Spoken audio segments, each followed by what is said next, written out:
Bonjour à tous, c'est Nathan ici. Aujourd'hui, on va explorer la vérité dans cette vidéo que le roi Saül est sauvé.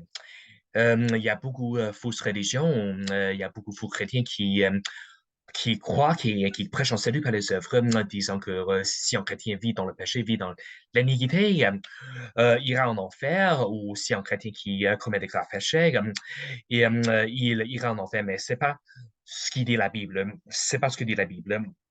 La Bible est très claire que le salut, c'est pas la foi seule. Il existe dans la Bible des chrétiens et des croyants qui ont commis des graves péchés, mais ils sont allés au paradis, sont allés au ciel quand même. Un très bon exemple, c'est le roi Saül. On va aller maintenant en Samuel chapitre 28 pour explorer cette vérité importante. Alors, c'est ici dans ce chapitre que, en verset 4, les Philistins s'assemblaient et allaient camper à Shunem, et Saül assembla tout Israël, et ils campaient à Gilboa, et quand Saül vit le camp de Philistins, il eut peur et son cœur trembla grandement. Et quand Saül interrogea le Seigneur ne lui répondit pas, ni par rêve, ni par l'Urim, ni par les prophètes. Alors, nous voyons ici que c'est à la fin de la vie de Saül, du roi Saül, que les Philistins font la guerre contre Israël, contre les enfants d'Israël. Et c'est ici où Saül prie, mais le Seigneur ne lui répondit pas. Le Seigneur l'ignore à cause de à cause de son péché. Pour vous donner un peu de contexte, on va maintenant retourner dans le chapitre 15. Dans le chapitre 15, c'est ici en verset 11 que tu dis, je me réponds d'avoir affaibli Saül, votre roi, car il s'est détourné de me suivre. Il n'a pas, elle n'a pas exécuté mes commandements. Et cela affligea Samuel, et il cria au Seigneur toute la nuit.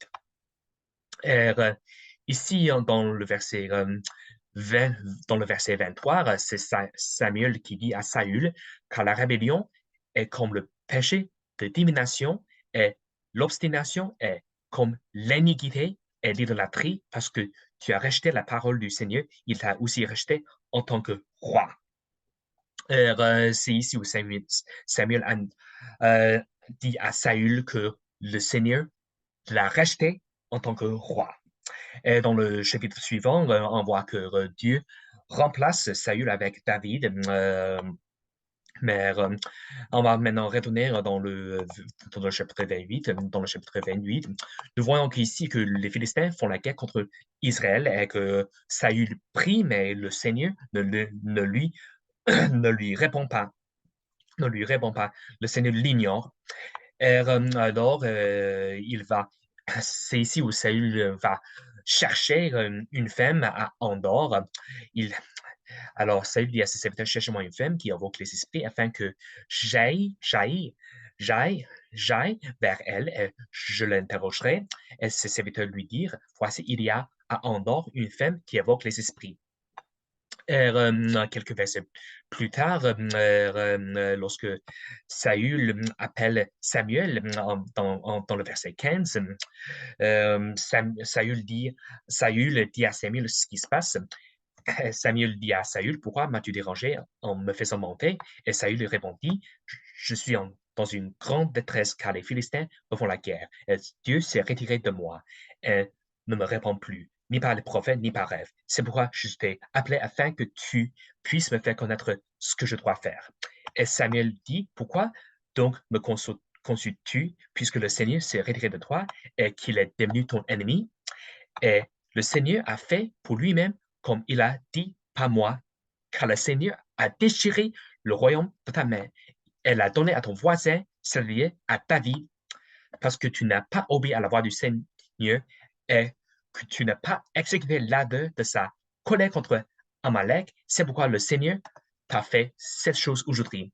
De plus, le Seigneur livrera Israël avec toi en la main des Philistins, et demain, toi et tes fils, vous serez avec moi, et le Seigneur livrera aussi le camp d'Israël en la main des Philistins.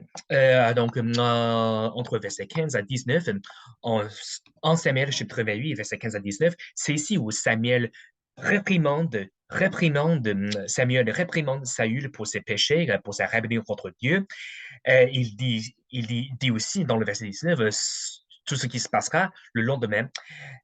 Ici, ce qui se passera le lendemain. Donc, c'est ici où Samuel dit, de plus, le Seigneur livra Israël avec toi en la main des Philistins, et demain, trois de tes fils, vous serez avec moi.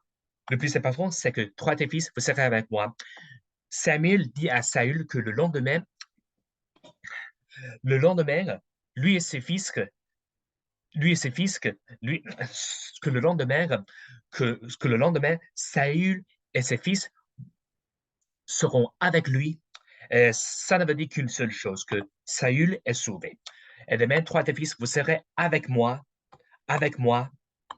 Le fait que Saül et ses fils seront avec Samuel le lendemain, ça veut dire qu'une seule chose. Il n'existe qu'une seule explication, que Saül est sauvé.